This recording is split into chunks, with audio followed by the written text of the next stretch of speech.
Hello friends, स्वागत है आपका। तो आइए देखते हैं पहला क्वेश्चन। पहला क्वेश्चन ये है कि बिहार के किस जिले में गौतम बुद्ध वन्यजीव अभयारण्य स्थित है। तो इसका सही आंसर क्या होगा, चलिए देखते हैं। पहला इसमें विकल्प दे रखा है भागलपुर, कैमूर, तीसरा पटना, चौथा गया। तो इसमें सही आंसर क्या है? तो इसका सही आंसर है गया। आइए बात करते हैं गौतम बुद्ध वन्यजीव अभयारण्य की। तो गौतम बुद्ध वन्यजीव अभयारण्य पूर्वी मध्य भारत में बिहार के गया जिले में और झारखंड के कोडरमा जिले में है।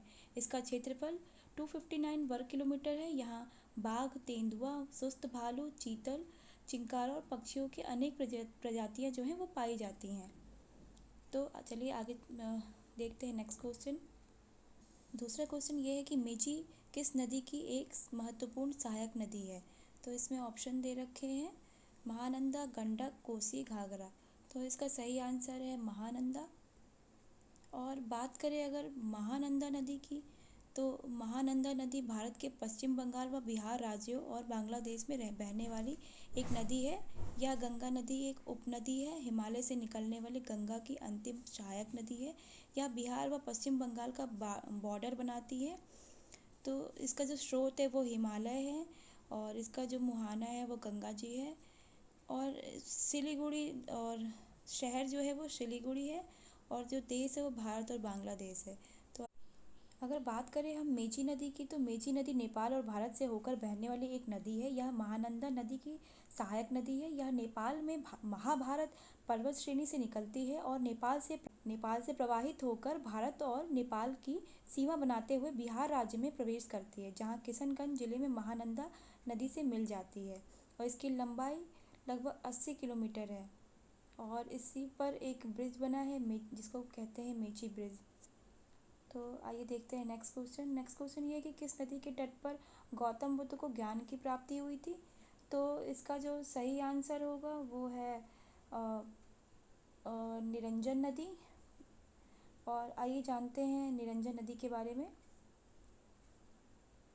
निरंजन नदी जो है वो भारत के झारखंड और बिहार राज्यों में बहने वाली एक नदी है। यह बिहार में गया के समीप मोहाना नदी से संगम करती है, जिसके उपरांत इसे फल्गु नदी के नाम से जाना जाता है। और इसे पहले लीलाजन नदी भी कहते थे, जो संस्कृत में निरंजना नदी कहलाती है।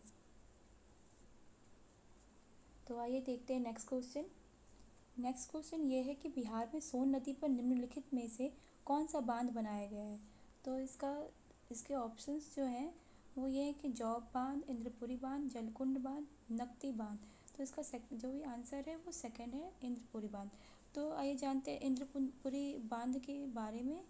तो इंद्रपुरी बैराज 1407 मीटर लंबा है और यह दुनिया का चौथा सबसे लंबा बैराज है। इसका निर्माण 2253 मीटर लंबे फरक्का बैराज का निर्माण करने वाली कंपनी एचसीसी ने किया था, जो दुनिया में सबसे लंबा है। इंद्रपुरी बैराज का निर्माण 1960 के दशक में शुरू किया गया था।